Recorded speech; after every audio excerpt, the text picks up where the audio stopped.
चूँकि सुरक्षा परिषद संयुक्त राष्ट्र संघ की कार्यपालिका के समान है, अतः यह सदैव अधिवेशन में रहती है। इसका प्रत्येक सदस्य संयुक्त राष्ट्र संघ के प्रधान कार्यालय में उपस्थित रहता है। सुरक्षा परिषद का एक अध्यक्ष होता है जो परिषद की बैठक की अध्यक्षता करता है।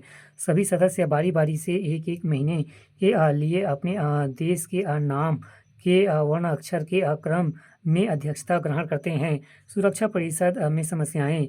स्थायी सदस्यों का प्रभुत्व। यह सुरक्षा परिषद को लोकतांत्रिक बनाता है क्योंकि इन्हें प्राप्त वीटो का प्रयोग ये अपने राजनीतिक हितों को सामने के लिए करते हैं। वीटो शक्ति के प्रयोग द्वारा ये स्वयं ही अंतर्राष्ट्रीय सुरक्षा और शांति को खतरे में डालते हैं। इसके अलावा इस संस्था में एकाधिकार की प्रवृत्ति जन्म लेती है।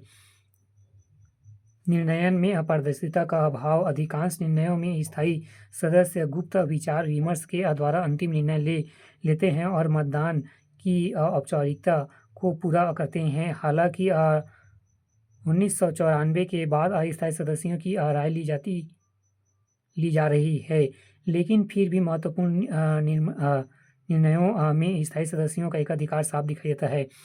गैर अनुपातिक प्रतिनिधित्व। 1945 में 51 सदस्य थे जो बढ़कर 193 हो चुके हैं, लेकिन स्थायी सदस्यों की संख्या अभी भी मात्र 5 है। अफ्रीका, लैटिन अमेरिका का प्रतिनिधित्व नगण्य है और एशिया का सीमित।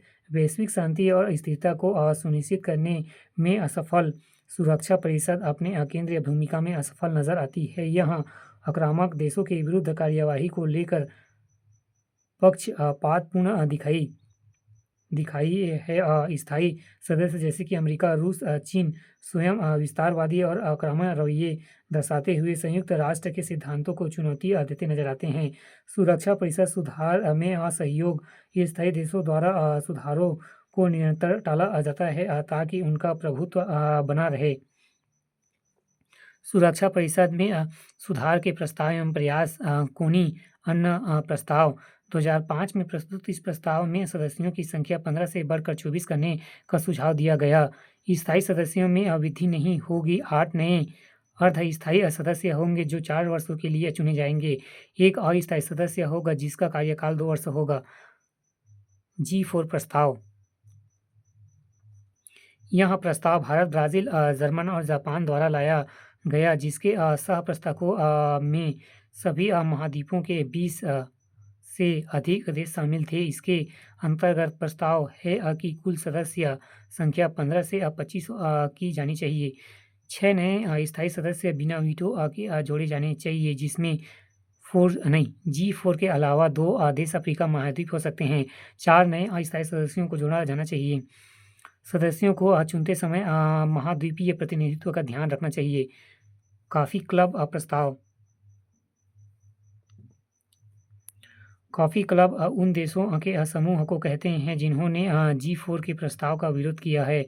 इस क्लब में Argentina, Colombia, Canada, Mexico, Pakistan, Italy, Spain, तुर्की इत्यादि शामिल है। इसके द्वारा प्रस्तुत प्रस्ताव को आम सहमति के लिए यूनिटी ऑफ कंसेंट का प्रस्ताव कहा गया।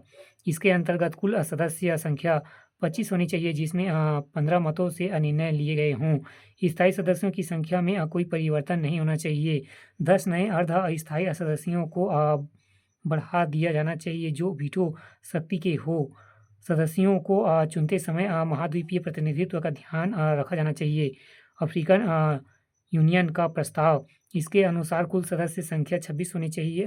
इसमें 10 स्थायी सदस्य हो, जिसमें 6 स्थायी सदस्य वीटो पावर के साथ G-4+2 अफ्रीका से हो।